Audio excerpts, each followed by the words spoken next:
I think some people might say Charlie Kirk's rhetoric was extreme. No, it wasn't that extreme, and Charlie Kirk most definitely didn't deserve to die, although Katie Couric makes it seem like he did in this insane clip where she presses John Fetterman to sort of get him to disavow Charlie Kirk. Well, it doesn't work, so let's watch. Yeah, you better. Yeah, you better. Guys, before we get into today's video, please like and subscribe. You remember Katie Couric, right? She used to be like this golden journalist. She was on the Today Show. Everybody loves Katie Couric. You can wake up with Katie Couric. Well, Katie Couric has changed, or she was always this and I just didn't see it. I'm going to show you this clip of her interviewing John Fetterman. And they get into the topic of Charlie Kirk. And Katie Couric wants to make it clear that too much was done for Charlie Kirk. This big funeral, flying on Air Force Two. You know, we should talk about Charlie Kirk's rhetoric and how dangerous and extreme it was. But John Fetterman doesn't bite. And I'll give him his flowers for that, but let's watch. You think that flag should have been flown at half staff? Do you think his body should have been flown on Air Force Two? Do you think he should have posthumously be given the Presidential Medal of Freedom? I think some people felt that that was perhaps over the top in terms of mourning someone like Charlie Kirk. I don't know, Katie. Was he one of the largest political influencers of our time? And was he a massive cultural force in this last election? I think so. Anyways, I think Donald Trump can decide what he wants to do regarding Charlie Kirk after one of the biggest assassinations in history. Mind you, we all lived through what happened with George Floyd and the police brutality narratives and the Black Lives Matter movement and riots, where what? Over $2 billion of damage was done here in the United States. There was this huge, massive funeral with politicians bowing all over the place, yet one of our biggest political influences gets assassinated, and you think it's too much to respond in this way. But okay. His choice and his prerogative, and that was really entirely up to him. Did you have any issues now in hindsight over some of the things that Charlie Kirk said and some of the rhetoric he used during his life? There's such an interesting dynamic right now with interviewers and leading questions. And we saw this really famously now, or infamously, in the Sydney Sweeney interview, where the interviewer asked her to comment on the white supremacy angle of her American Eagle jeans ad. Katie Couric, why not just ask John Fetterman how he feels about Charlie Kirk? Why do you have to lead by saying Charlie Kirk had extreme rhetoric, or a lot of people are commenting on his rhetoric, and then sort of spoon feed him an answer? He's a grown-ass man. Everybody that you interview is capable of answering questions, you know, with their own thoughts and feelings. You don't have to spoon feed them what they should think and feel. I didn't agree with much of it. I didn't closely follow his specific kinds of views, but I did. I'm sure you learned about them after his death, though. Ooh. You see that face? I want to replay that again and watch her face. I'm no body language expert, but watch what she does. Watch that little, like, the contempt in her smile when she says, I'm sure you've learned about it after his death, though. That little smile. Kinds of views, but I did. I'm sure you learned about them after his death, though. She could feel the attitude in her voice and had to, like, try to put on that little smile at the end, but she does not feel like smiling towards what he's saying right now, which is perfectly reasonable. I don't really agree with his views, but I'm not, obsessed with Charlie Kirk, this guy who was assassinated, and wrongfully so. No, I haven't done a deep dive on it. We've all seen that terrible video. Perhaps if you've seen the actual video, I have. And it's like appalling. And that's part of the political violence. And from what I'm saying, it's like that's unacceptable. And engaging in a debate and views I strongly disagree on, that's part of the American democracy. And for me, it's that would never justify what's happened.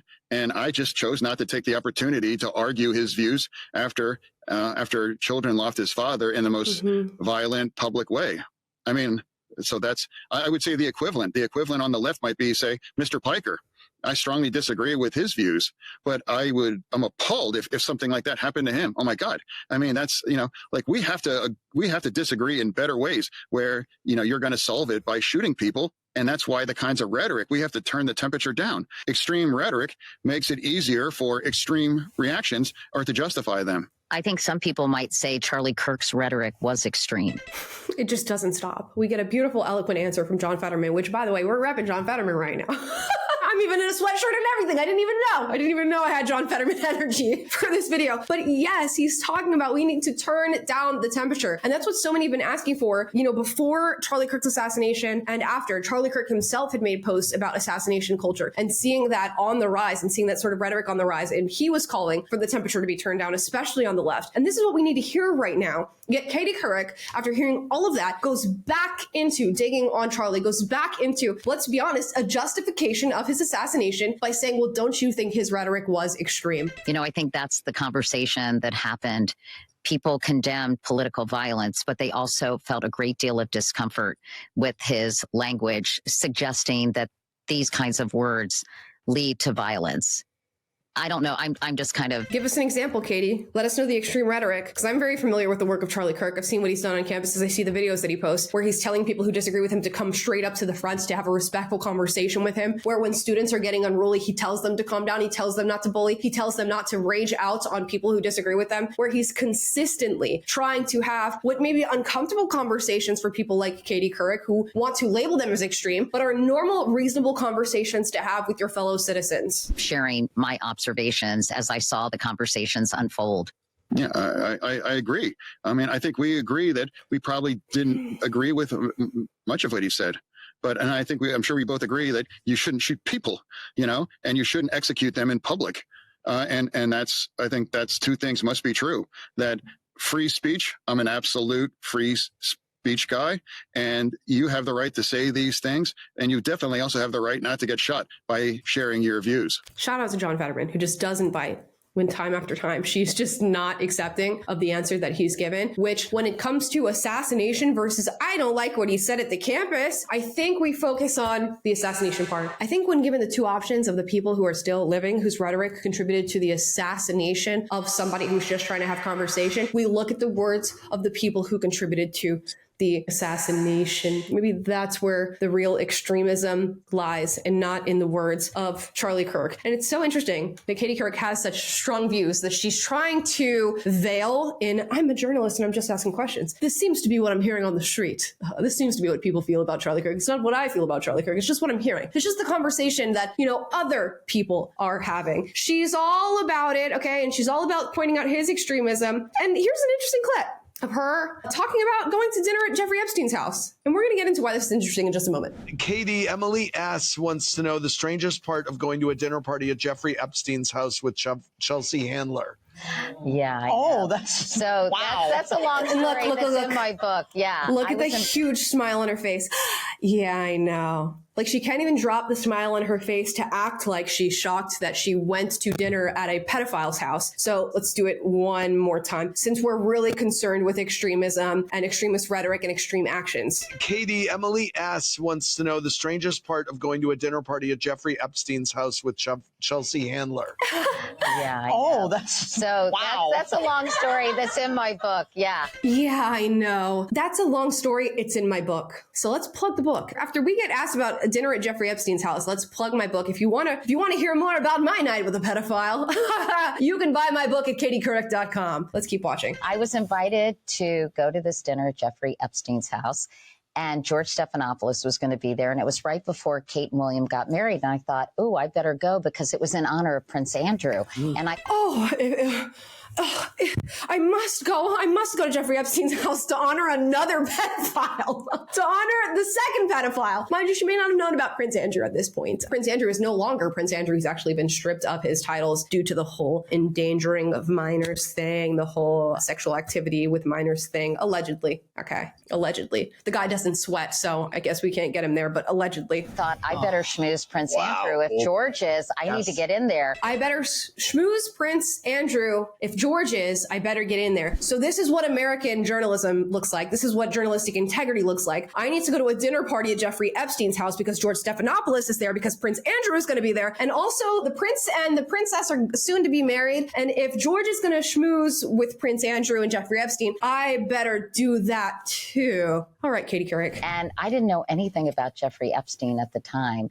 And it was super weird. What can I say? And the person I was with. The weirdness was really communicated with that huge grin that you had on your face. And of course, you went to honor Prince Andrew. But of course, and she didn't know anything about Jeffrey Epstein at the time. Let's look that up, okay? So Jeffrey Epstein was in jail in 2009 for 18 months for what? Let's read it here. The charges of soliciting prostitution with a minor. That was in 2009. Now, Katie Couric says that she was going to Jeffrey Epstein's house around this wedding time. That was in 2011. That's 2 years later, baby. So you didn't know that you were going to the house of somebody convicted of soliciting prostitution with a minor. I guess you didn't do your journalistic research. All right. Did you notice how young the girls were who were taking the coats?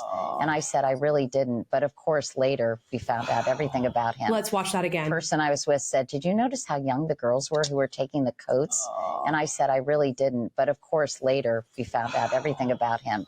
That's but amazing. yeah, I was invited to it, and I should have done a little more research. But a lot of the stuff about him hadn't come out yet. Oh, a lot of the stuff about him hadn't come out yet. 2 years after his prison sentence that he served. And whilst you were there, you state the person you went with remarked on how young the girls were who were taking your coats. Literally, being servants to you. And no, I didn't notice. No, I didn't notice how young the little girls were who were running around Jeffrey Epstein's place. Be so for real, Katie Couric. Now, this is the person who gets to lecture people about extremism and about whether or not Charlie Kirk, a man who spent his life worshiping God and trying to have conversations with college students. Now, she gets to dictate whether or not he was an extremist. Mind you, she'll be spending, the weekend at Jeffrey Epstein's house having dinner with George Stephanopoulos and Prince Andrew. Bunch of stand-up guys. Give me a break. I mean, there's nothing else I can say here. It speaks for itself. I just had to show you the insane clip and then reinforce it with a little bit of who the f*** are you, Katie Couric, to be talking about Charlie Kirk to John Fetterman. And shout out again